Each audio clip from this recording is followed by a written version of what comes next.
हर हर महादेव, जय भोलेनाथ, श्री शिवाय नमस्तुभ्यम। अभी मार्गशीर्ष यानी कि अघन का पवित्र महीना चल रहा है। ये महीना जो है ये माता लक्ष्मी को समर्पित है।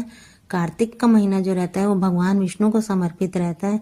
देखिए, इस महीने में आप लोग भगवान शिव के छोटे छोटे उपाय करेंगे तो भगवान शिव जी जो है वो प्रसन्न होकर माता लक्ष्मी को आपके घर में वास करा देंगे, आपके घर से धन की समस्या दूर कर देंगे। और जिस घर में माता लक्ष्मी प्रसन्न हो जाती है उस घर से धन, रोग, कर्ज, बीमारी सभी समस्याएं दूर हो जाती हैं।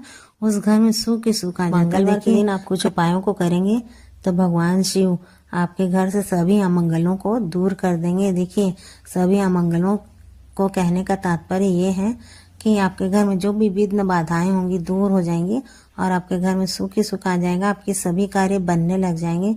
देखिए, कल के दिन यदि आपके घर में धन की बहुत ज्यादा समस्या है, बहुत ज्यादा आपके ऊपर कर्ज हो गया है, ऐसा लगता है कि माता लक्ष्मी आपके यहाँ रूठ ही गई है, आ ही नहीं रही है, कर्ज की समस्या बढ़ती ही जा रही है, आप अपने शौक पूरे नहीं कर पा रहे हैं, धन लक्ष्मी की बहुत ज्यादा कमी है, तो कल के दिन आप लोग एक उपाय जरूर कीजिए।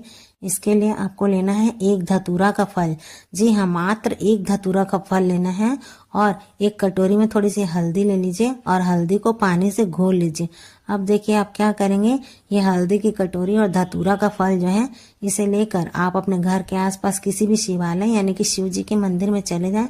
और इस उपाय को देखिए आप सुबह से लेकर रात तक कभी भी कर सकते हैं, समय की कोई पाबंदी नहीं है।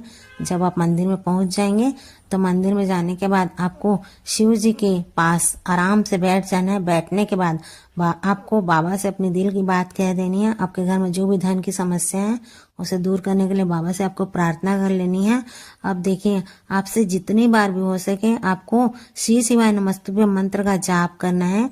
अब आपको क्या करना है, देखिए, आप जो धतूरा का फल लेकर गए हैं और जो हल्दी की कटोरी लेकर गए हैं तो हल्दी की कटोरी में पानी डालकर हल्दी को घोल लीजिए। अब जो धतूरा का फल लेकर गए हैं उसके ऊपर आपको पूरी हल्दी लपेट देनी है। लपेटने के बाद आपको अपने सीधे हाथ की हथेली में कुछ देर रखना है। रखने के बाद आपको श्री शिवाय नमस्तुभ्यम या फिर ओम नमः शिवाय मंत्र का जाप करना है। बाबा से अपने घर से धन की समस्या, कर्ज दूर करने की, बीमारी दूर करने की प्रार्थना करनी है। और करने के बाद में आपको इस धतूरा का फल को माता अशोक सुंदरी का स्थान, जो कि शिवलिंग में जहाँ पे जल नीचे जाता है वहाँ पे बीचों बीच माता अशोक सुंदरी का स्थान है, वहां पर आपको छुआ देना है यानी कि चढ़ा देना है। थोड़ी देर वहां पे रखे रहने दीजिए। अब आपको क्या करना है, देखिए ध्यान रखिए, डंडी का मुंह किधर होगा, डंडी का मुंह जहां से शिव जी का जल नीचे बह के जाता है उस ओर रखना है। अब आप इस फल को उठा लीजिए और उठाकर आपको शिवलिंग के ऊपर चढ़ा देना है। तो शिवलिंग के ऊपर जब चढ़ाएंगे तब डंडी का मुंह भगवान शंकर के पीछे की तरफ रहेगा, यानी कि आप जहाँ पे खड़े होंगे भगवान शंकर के पीछे उधर रहना चाहिए डंडी का मुंह। फल का भाग जो है वो भगवान शंकर की तरफ होगा। और इस प्रकार चढ़ाने के बाद आपको बाबा से अपने घर से धन लक्ष्मी की समस्या, पैसों की कमी को दूर करने की प्रार्थना कर लेनी है। अपने घर से जो कर्ज, बीमारी है उसे भी दूर करने की बाबा से प्रार्थना कर लेनी है। बाबा के सामने झोली फैला दीजिए और आप अपने घर वापस आ जाइए। देखिए, कल के दिन किया जाने वाला ये अचूक उपाय है।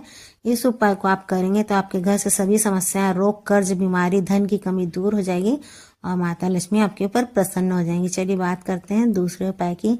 देखिए, कल के दिन मंगलवार का कल दिन है और जिन लोगों की भी नौकरी ना लग पा रही हो या फिर जिनका विवाह नहीं हो पा रहा है, जैसे कोई कुंडली में दोष निकल जा रहा है या नाड़ी दोष निकल जा रहा है या जन्म पत्रिका में कोई भी दोष निकल जा रहा है जिसके कारण की विवाह नहीं हो पा रहा है, या कोई व्यक्ति जो किसी एग्जाम में बार बार फेल हो जा रहा है या फिर इंटरव्यू में पास नहीं हो पा रहा है, जॉब नहीं लग पा रही है, नौकरी नहीं है, जो भी लोग बेरोजगार हैं या फिर जिनका विवाह नहीं हो पा रहा है, कल के दिन आप लोग एक उपाय जरूर कीजिए। भगवान भोलेनाथ इस उपाय को करने से तुरंत ही प्रसन्न हो जाते हैं और आपकी इन सभी कामनाओं को पूरी कर देंगे। देखिए, कल के दिन आपको लेना है एक धतूरा का फल। जी हाँ, मात्र एक धतूरा का फल लेना है और एक लोटा जल लेना है। अब आप अपने घर के आसपास किसी भी शिवालय में यानी कि शिव जी के मंदिर में पहुंच जाएं। पहुंचने के बाद आपको क्या करना है, देखिए, जो धतूरा का फल आप लेकर गए हैं इस धतूरा का फल को आपको तोड़ लेना है, यानी कि उसको फोड़ लीजिए। फोड़ने के बाद उसके अंदर आपको बीज मिलेंगे। उस बीज को आप लेकर अपने सीधे हाथ की हथेली में रखिए और आपकी जो भी कामना है उसका स्मरण कीजिए। जैसे आपका विवाह नहीं हो पा रहा तो विवाह के लिए, या फिर आपकी नौकरी नहीं लग पा रही तो नौकरी का, या फिर आप किसी इंटरव्यू एग्जाम को क्लियर नहीं कर पा रहे तो उसका आप स्मरण कर लीजिए और अपना नाम गोत्र लेकर बाबा के ऊपर इस धतूरा के फल को, बीज को चढ़ा दीजिए।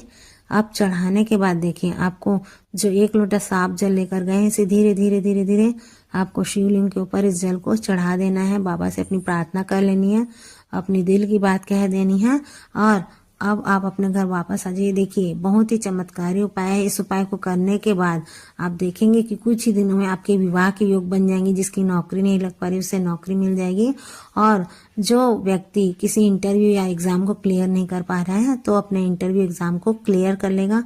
बहुत ही अचूक उपाय है। देखिए, प्रदीप मिश्रा जी ने इन उपायों को बताया। शिव महापुराण कथा के ये उपाय है जो कि बहुत ही अचूक होते हैं।